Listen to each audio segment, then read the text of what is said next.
Bismillahirrahmanirrahim. Assalamualaikum warahmatullahi wabarakatuh.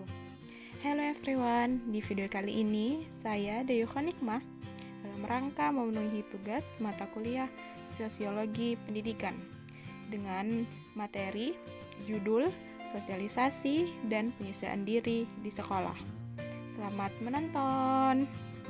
Materi pembahasan A. Pengertian sosialisasi dan penyesuaian diri. B. Bentuk sosialisasi dan penyesuaian diri di sekolah. Dan C.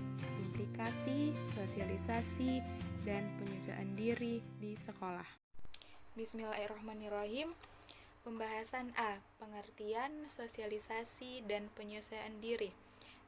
Pertama, pengertian sosialisasi. Di sini saya akan mengambil pengertian sosialisasi menurut dari dua tokoh para ahli. Yang pertama, menurut Bapak Nasution.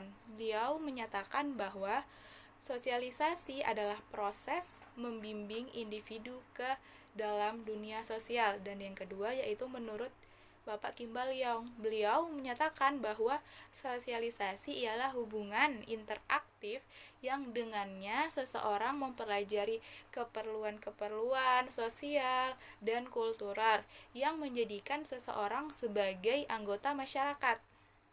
Nah, dari kedua pendapat para tokoh ahli tersebut adanya kesamaan nih teman-teman. Apa sih kesamaannya? Nah, kesamaannya itu beliau sama-sama menyatakan bahwa sosialisasi merupakan proses individu menjadi anggota masyarakat. Sedangkan ada pula secara sosiologis. Nah, secara sosiologis berarti sosialisasi berarti belajar untuk menyesuaikan diri dengan moles, frogwise, tradisi, kecakapan-kecakapan kelompok. Sedangkan secara psikologis, sosialisasi berarti mencakup kebiasaan-kebiasaan, perangai-perangai, ide-ide, sikap, dan nilai kepribadian. Kedua, itu pengertian penyesuaian diri. Nah, dari pengertian penyesuaian diri ini juga saya mengambil pendapat menurut beberapa para ahli. Yang pertama yaitu menurut Schneider.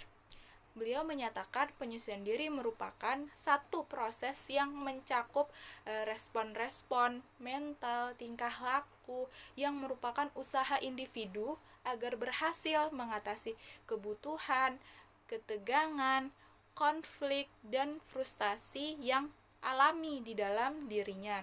Kedua yaitu menurut Kartono. Beliau mengemukakan penyesuaian diri dalam pengertian lebih luas yaitu kemampuan untuk dapat mempertahankan eksistensinya atau bisa survive memperoleh kesejahteraan jasmaniah dan rohaniah, juga dapat mengadakan relasi yang memuaskan tuntutan sosial. Dan yang ketiga yaitu menurut Wiles. Beliau mengemukakan bahwa penyesuaian diri merupakan kemampuan seseorang untuk hidup dan bergaul secara wajar terhadap lingkungannya. Nah, dari ketiga pendapat para tokoh ahli ini, maka dapat dirumuskan secara singkat nih teman-teman, yaitu penyesuaian diri sebagai satu proses penerimaan, pengelolaan sikap, dan penerapan untuk mendapatkan kepuasan terkait aspek fisik, psikis, sosial, emosi, psikososial dalam memenuhi perubahan-perubahan terhadap tuntutan lingkungan sosial. Seperti itu. Nah, selanjutnya itu kita membahas poin B. Bentuk sosialisasi dan penyesuaian diri di sekolah. Yang pertama kita membahas mengenai bentuk sosialisasi di sekolah. Nah, bagaimana bentuk sosialisasi di sekolah? Nah, bentuk peran sekolah sebagai agen sosialisasi dalam membentuk kepribadian akhlak yang dilakukan dengan sosialisasi nilai dan norma. Nah, tujuan dari sosialisasi nilai dan norma ini untuk mempersiapkan siswa menjadi anggota masyarakat yang berguna bagi agama, bangsa, dan negara. Hal ini sesuai dengan yang diungkapkan oleh Bapak Sabtono. Beliau menyatakan bahwa sekolah memperoleh mandat tegas untuk mensosialisasikan nilai dan norma kebudayaan bangsa dan negaranya. Nah, sosialisasi siswa juga dapat hidup dengan baik dalam sekolah sesuai dengan harapan-harapannya di sekolah. Pada tahapan tentunya pada proses pembelajaran atau pembiasaan yang dimana dimulai dari keluarga. Nah, dimana keluarga ini juga sebagai agen sosialisasi yang pertama. Barulah setelah itu pada lingkungan sekolah atau lembaga sekolah. Nah, di sekolah ini siswa dituntut dapat bersosialisasi dengan lingkungan sekolah, terutama dengan guru. Untuk itu, kemampuan bersosialisasi dengan guru sangatlah diperlukan. Kemudian dalam membentuk kepribadian akhlak mulia, siswa melalui sosialisasi dapat dilakukan dengan cara pembinaan, bimbingan, dan pengawasan. Nah, pentingnya sosialisasi ini yang dilakukan di sekolah dalam membentuk kepribadian siswa yang berakhlak mulia ini dikarenakan kehidupan sekolah ini adalah jembatan bagi siswa yang menghubungkan kehidupan keluarga dan kehidupan dalam masyarakat kelak. Nah, sebagaimana yang diungkapkan oleh Bapak Hasbullah, beliau menyatakan bahwa sekolah mempunyai peranan penting di dalam proses sosialisasi, yaitu proses membantu perkembangan individu menjadi makhluk sosial, makhluk yang dapat beradaptasi dengan baik di masyarakat. Nah, bentuk sosialisasinya ini tadi kan saya sudah jelaskan. Caranya itu dapat dilakukan dengan cara pembinaan, bimbingan, dan pengawasan seperti itu. Kedua yaitu bentuk penyelesaian diri di sekolah. Dalam pembentukan penyelesaian diri di sekolah ini dipengaruhi oleh beberapa faktor teman-teman, yaitu diantaranya adalah lingkungan rumah. Di dalamnya ini berkaitan mengenai pola asuh orang tua dan di lingkungan sekolah. Nah, dalam hal ini yaitu adalah teman sebayanya. Menurut Makobi tahun 1992, beliau membedakan ada 4 jenis pola asuh, yaitu sebagai berikut. Yang pertama yaitu autoritatif. Nah, pola asuh yang autoritatif ini orang tua yang memiliki selain tegas, beliau juga hangat. Nah, kemudian juga orang tua yang seperti ini sangat menghargai kemandirian, kemampuan untuk mengarahkan diri anak tersebut dan juga menekankan pada rasa tanggung jawab atas perilaku yang dilakukan oleh si anak. Nah, dalam hubungan anak pun juga mempunyai cara yang rasional, memfokuskan pada permasalahan, sering melakukan diskusi dengan anak, dan menjelaskan kepada anak berkaitan dengan masalah kedisiplinan. Dengan hal ini, dalam pola asuh yang autoritatif ini, sehingga perkembangan self-esteem anak ini sangat berkembang, adanya perkembangan kompetensi, adanya kemampuan beradaptasi atau penyelesaian diri sehingga menjadi mudah, kemudian juga serta tidak adanya rendah perilaku terhadap antisosial. Yang kedua yaitu pola asuh autoritarian. Nah, orang tua yang memiliki pola asuh autoritarian merupakan nilai yang tinggi pada kepatuhan dan konformitas. Nah, orang tua juga yang semacam ini bersifat kaku, keras kepala, suka menggunakan kekuasaannya, dan tidak responsif terhadap kebutuhan anak. Nah, teman-teman, pada anak yang dalam keluarga semacam ini adanya juga kurang kontrol nih atas lingkungannya dan mendapat sedikit kepuasan. Akibatnya anak menjadi tidak bahagia, penuh konflik, dan sering menampakkan perilaku neurotik. Nah, perilaku neurotik ini apa, teman-teman? Nah, perilaku neurotik ini adalah perilaku yang dimana cenderung adanya keadaan emosional yang negatif atau cemas, seperti itu. Ketiga yaitu pola asuh indulgen. Nah, pola asuh yang indulgen ini orang tua adanya menerima, lunak, bersifat menerima, lunak, dan pasif dalam menerapkan disiplin. Orang tua yang memberikan kesempatan seluas-luasnya bagi anak untuk mengekspresikan segala keinginan dan pendapat anaknya agar anak dapat memperoleh pengalaman-pengalaman. Namun di sini ada kelemahan dalam pola asuh endogel, di mana orang tua tersebut terkadang membuat peraturan-peraturan, namun apabila anaknya ini tidak setuju, mereka cenderung bersikap mengalah dan akan menuruti anaknya. Dan apabila orang tua ini tidak memberikan pengarahan dan hukuman yang sesuai dengan kesalahan anak, maka hal ini akan mengarahkan anak pada tingkah laku agresif dan egois atau mau menangnya sendiri. Nah, yang keempat nih, adanya pola asuh neglectful. Nah, pola asuh yang neglectful ini orang tua hanya meluangkan waktu dan tenaga yang sangat sedikit untuk berinteraksi dengan anaknya, membebaskan anak untuk melakukan tindakan yang ingin dilakukan, tidak memberikan tuntutan pada anak, dan apabila anaknya melanggar aturan maka akan dibiarkan saja begitu kepada orang tuanya. Nah, anak yang mendapatkan perlakuan ini cenderung sifatnya lebih agresif, menyimpang, dan tidak menurut pada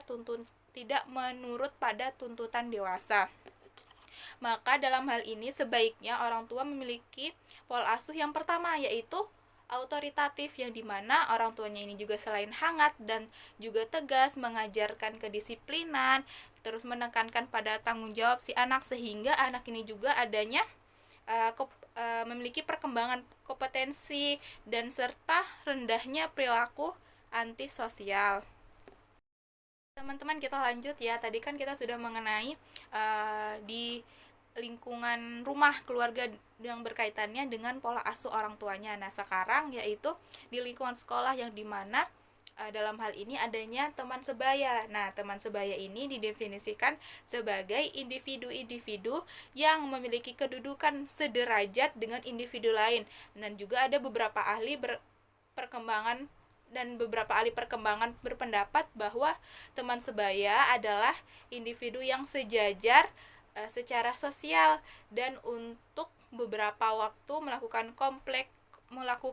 kompleksitas tingkah laku pada level yang sama. Nah, dalam hal ini menurut tokoh Schaeffer. Nah, kemudian juga para ahli psikologis mengatakan bahwa teman sebaya ialah teman yang tidak hanya diartikan sebagai kumpulan teman bermain, tetapi lebih merupakan perpaduan dari, yang pertama, interaksi dasar secara reguler, yang kedua, mempunyai rasa saling pengertian, yang ketiga, memberikan norma yang spesifik secara implisit dan eksplisit mengenai bagaimana anggota dapat memperkirakan bagaimana tingkah laku yang baik, dan yang keempat yaitu mengembangkan struktur dan hierarki kelompok yang memungkinkan tiap anggotanya untuk dapat bekerja sama ke arah tujuan dan prestasi bersama. Nah, teman sebaya juga menyediakan pola interaksi yang baru nih teman-teman. Mereka juga mempelajari dan memperbaiki pemikiran-pemikiran, perasaan, dan harapan, serta tuntutan-tuntutan baru dari lingkungan. Nah, dengan interaksi dengan teman sebaya dapat membantu perkembangan berbagai kompetensi sosial dan perseorangan.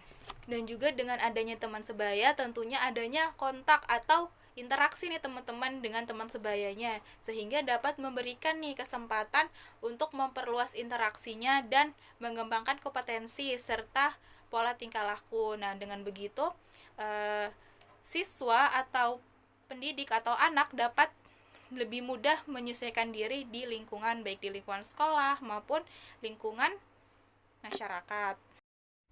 Baik teman-teman, selanjutnya kita membahas ke poin C, yaitu implikasi sosialisasi dan penyelesaian diri di sekolah. Yang pertama, kita membahas mengenai implikasi sosialisasi di sekolah. Nah, untuk dapat membentuk kepribadian anak yang baik, maka baik guru maupun lembaga sekolah haruslah mempunyai strategi yang khusus. Nah, apa aja sih strateginya yang bisa dilakukan? Nah, yang pertama tentunya diajarkan tentang norma-norma dan budaya yang berlaku di masyarakat bangsa dan negara. Dengan memahaminya dan mengamalkannya tentang norma-norma yang berlaku nih, maka dapat menjadikan siswa yang memiliki kepribadian yang baik atau memiliki akhlak yang mulia. Nah, yang kedua yaitu membentuk, merencanakan atau menstrukturkan tata tertib, yang dimana tentunya adanya pemberlakuan tata tertib, dan apabila siswanya ini adanya pelanggaran, maka adanya hukuman juga terhadap siswanya. Tentunya hukumannya sesuai dengan tingkatan pelanggarannya tersebut. Nah, yang ketiga yaitu juga bisa memberikan bimbingan keagamaan kepada siswanya. Dan yang keempat, yang terakhir yaitu mengadakan beberapa kegiatan yang bertujuan membentuk kepribadian siswa. Sebagai contoh diantaranya itu pada kegiatan pramuka. Nah, tadi kan sudah tahu nih strategi khususnya. Nah, adanya yang pertama tadi yang